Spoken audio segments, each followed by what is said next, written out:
Masih bersama kami di Presisi Siang. Pemirsa, personel Ditbinmas Polda Kalimantan Utara menyalurkan beras SPHP dalam program Gerakan Pangan Murah di dua kecamatan, yakni Kecamatan Tanjung Palas Barat dan Kecamatan Longpeso. Untuk mencapai lokasi tersebut harus melalui medan yang berat.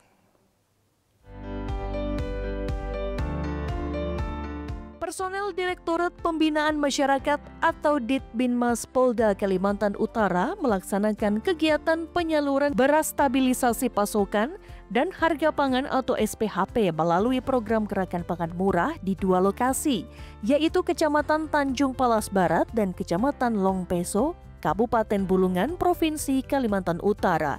3 personel Ditbinmas Polda Kaltara yang terlibat dalam penyaluran beras SPHP tersebut adalah Aibda Tony Mardianus, Bribda Kevin Arianto, dan Bribda Randi Marsino melalui medan darat yang cukup berat.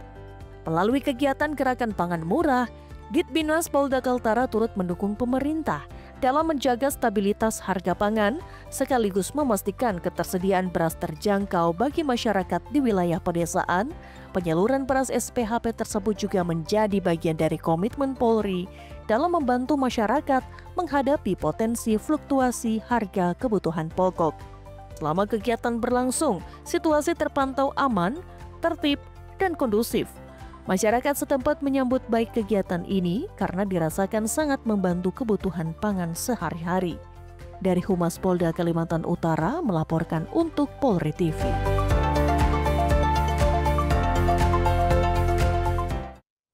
Dan pemirsa, upacara bendera di MI Al Khairat, Toko Rondo, Kecamatan Poso Pesisir, Kabupaten Poso, berlangsung berbeda pada Senin 17 November 2025.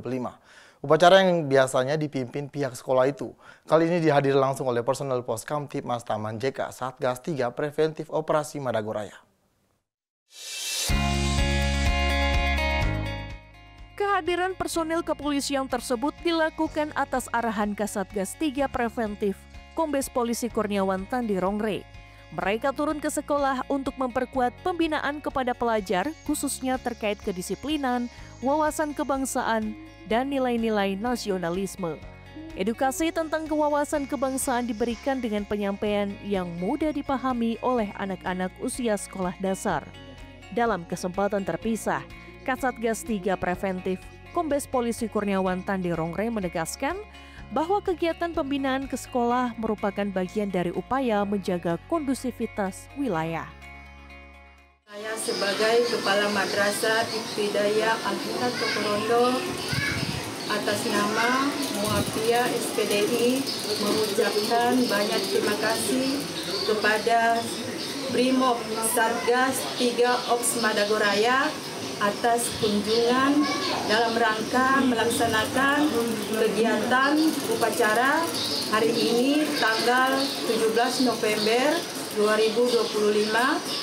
Harapan kami agar anak-anak yang sekolah di MI Al Khairat Toko Rondo dapat meningkatkan toleransi antar sesama dan menumbuhkan semangat nasionalisme. Kepala sekolah turut mengapresiasi kegiatan yang dinilai memberikan dampak positif bagi anak didik mereka. Menurutnya, kehadiran aparat dalam kegiatan sekolah mampu menambah motivasi belajar sekaligus menanamkan kedisiplinan sejak dini. Di informasi berikutnya, pemirsa, Polda Kalimantan Tengah menyelenggarakan rapat koordinasi dan pembinaan sumber daya manusia atau Rakorbin SDM tahun anggaran 2025. Kegiatan ini fokus pada upaya peningkatan profesionalisme. Berikut informasi selengkapnya. Polda Kalimantan Tengah menggelar rapat koordinasi dan pembinaan sumber daya manusia atau Rakorbin SDM dan Pegawai Negeri Sipil Polri tahun anggaran 2025. Kegiatan strategis ini dilaksanakan pada Selasa 18 November 2025 bertempat di Geraha Bayangkara, Polda Kalimantan Tengah. Acara dibuka dan dipimpin langsung oleh Kapolda Kalimantan Tengah, Irjen Polisi Iwan Kurniawan, didampingi oleh seluruh pejabat utama Polda Kalimantan Tengah. Rakorbin ini melibatkan perwakilan personel dari seluruh satuan kerja dan satuan wilayah sebagai bentuk komitmen pimpinan dalam memetakan dan memperkuat kapasitas aparatur kepolisian di lingkungan Polda Kalimantan Tengah. Forum ini dirancang sebagai platform kunci untuk mengkaji berbagai aspek mendasar dalam pengelolaan sumber daya manusia Polri. Agenda utama pembahasan meliputi perencanaan kebutuhan personel yang terperinci dan akurat, optimalisasi sistem rekrutmen, penajaman program pengembangan karir yang berkelanjutan, hingga strategi pembinaan moral dan mental aparat. Kegiatan ini bertujuan untuk menghasilkan rekomendasi konkret guna memastikan setiap personel Polda Kalimantan Tengah memiliki profesionalisme tinggi, berintegritas, dan siap menghadapi tantangan tugas kepolisian di masa depan. Kepala Bidang Humas Polda Kalimantan Tengah, Kombes Polisi Erlan Munaji memastikan bahwa seluruh rangkaian kegiatan Rakorbin SDM dan PNS Polri tahun anggaran 2025 berjalan lancar, aman, dan kondusif. Kondisi ini mencerminkan keseriusan dan antusiasme seluruh peserta dalam menyerap materi dan merumuskan kebijakan terbaik. Hasil dari rapat koordinasi ini diharapkan dapat menjadi panduan operasional bagi seluruh satuan kerja dan satuan wilayah dalam upaya bersama mewujudkan SDM Polri yang unggul dan adaptif sejalan dengan visi institusi kepolisian negara Republik Indonesia. Dari Humas Polda Kalimantan Tengah melaporkan untuk Polri TV. Selain itu, pemirsa, Kapolres Penajam Pasir Utara dan Kapolda Kalimantan Timur melakukan peninjauan pembangunan rusun Polri di kawasan IKN pada Rabu 19 November 2025. Berikut informasi selengkapnya. Pembangunan rumah susun atau rusun Polri di kawasan Ibu Kota Nusantara kembali menjadi fokus perhatian pimpinan kepolisian. Kapolda Kalimantan Timur, Irjen Pol Endar Priantoro, turun langsung meninjau progres pembangunan tersebut, didampingi Kapolres Penajam Pasir Utara, AKBP Andreas Alek Danantara. Kehadiran Kapolda disambut para pejabat terkait di lapangan. Setibanya di lokasi, rombongan langsung meninjau struktur bangunan yang tengah dikerjakan. Kapolda mendapatkan gambaran menyeluruh mengenai tahapan konstruksi, mulai dari pekerjaan pondasi, kelistrikan, hingga penyiapan fasilitas pendukung. Kapolda Kalimantan Timur menegaskan bahwa pembangunan rusun Polri di kawasan IKN merupakan proyek prioritas yang harus berjalan tepat waktu. Fasilitas hunian tersebut akan menjadi kebutuhan utama personel kepolisian yang mendukung keamanan di wilayah inti pemerintahan baru Indonesia. Kapolres Penajam Pasir Utara yang mendampingi langsung jalannya kegiatan menyampaikan kesiapan jajaran dalam mendukung penuh percepatan pembangunan dan memastikan koordinasi antara Polres, Polsek, dan pihak pelaksana akan terus diperkuat agar proses konstruksi berjalan tanpa hambatan. Selain pengecekan progres utama, Kapolda juga memberikan perhatian khusus pada fasilitas pendamping dan menginstruksikan penataan landscape serta pembangunan sarana olahraga agar rusun tidak hanya layak huni, tetapi juga mendukung kesehatan dan kebersamaan anggota. Kunjungan kerja ini menjadi bukti komitmen Polda Kalimantan Timur dalam memastikan kesiapan sarana kepolisian di kawasan penyangga IKN terus ditingkatkan. Dengan kerjasama seluruh jajaran, pembangunan rusun Polri di Sepaku diharapkan dapat menjadi fasilitas representatif yang mendukung pelayanan keamanan bagi masyarakat dan keberlangsungan IKN sebagai pusat pemerintahan baru. Dari Humas Polres Penajam Pasir Utara, Polda Kalimantan Timur melaporkan untuk Polri TV. Di informasi lainnya, pemirsa, Dialog Literasi Kebangsaan atau Dilibas episode 1 resmi digelar di Auditorium STIK PTIK Lemdikat Polri pada Rabu 19 November 2025. Ketua STIK Irjen Pol Eko Rudi Sudarto menegaskan peran pendidikan sebagai fondasi pembentukan karakter calon pemimpin Polri yang berwatak sipil, humanis, dan mampu berpikir kritis. Kegiatan Dialog Literasi Kebangsaan ini dihadiri oleh ratusan para peserta yang terdiri dari mahasiswa S1, S2, dan S3 STIK, pejabat tinggi Polri, serta akademisi eksternal.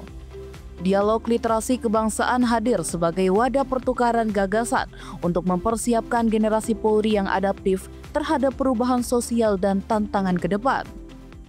Lembaga pendidikan itu ibu kandungnya Polri. Semua anggota Polri pasti melalui lembaga pendidikan. Baik itu di level SPN, Sekolah Kepolisian Negara yang terletak di Polda-Polda, maupun di lembaga pendidikan sekelas Akpol. Nah, salah satunya adalah Perguruan Tinggi Ilmu Kepolisian, STIK ini. Nah, di STIK ini selain mendidik program sarjana, S1, S2, dan juga S3. Nah, kesempatan yang kita lakukan hari ini itu akan bergulir. Masih ada 4 kali kesempatan berikutnya. Hari ini mengambil judul Citra dan Realita.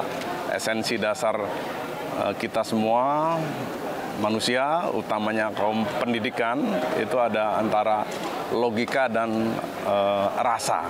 Nah, citra dan realita itu seperti itu, logika dan rasa. Nah, mahasiswa-mahasiswa kita ini adalah bagian dari yang tadi Prof. Kiki sampaikan, mungkin 3, 5, 10 tahun ke depan mereka akan menjadi tampuk-tampuk pimpinan di posisi-posisi penting. Nah, yang ditanamkan melalui mekanisme ini adalah bagaimana meletakkan habitus-habitus baik. Arena pendidikan adalah arena di mana mereka ditempa untuk bisa memahami tadi antara logika dan rasa atau nurani tadi. Logikanya bagus, tapi kalau nuraninya nggak bagus juga institusi ini salah mendidik. Jadi melalui tadi habitus-habitus yang baik, ini dibuka ruang dialog. Ruang dialog ini membuka kesempatan untuk mahasiswa untuk tidak bisa, kalau bahasa Pak Kalem itu, pokoknya siap gerak balik kanan, bubar jalan. Tidak seperti itu ternyata kehidupan. Kehidupan ini penuh dengan dialektika, penuh dengan interaksi, penuh dengan tanya jawab yang beretika, dan ini kita akan bangun di sini. Acara dialog literasi kebangsaan ini menghadirkan 4 pakar sebagai narasumber. Di antaranya adalah Profesor Kiki Sulistyo, Profesor Adrianus Meliala, Haris Azhar, dan Bivitri Susanti. Para narasumber ini menyajikan perspektif akademis terkait transformasi Polri dari aspek politik, hukum, hak asasi manusia, dan ilmu sosial. Ketua STIK memastikan bahwa dialog literasi kebangsaan ini akan terus dilaksanakan sebagai sarana pembangunan kultur akademis di lingkungan Polri. Langkah ini diharapkan dapat melahirkan agen-agen perubahan yang mampu memadukan ketepatan analisis, kedalaman nurani, dan berwatak sipil dalam pelayanan kepolisian. Dari Jakarta, Tim Liputan Polri TV. Tetaplah bersama kami, Presisi Siang akan segera kembali.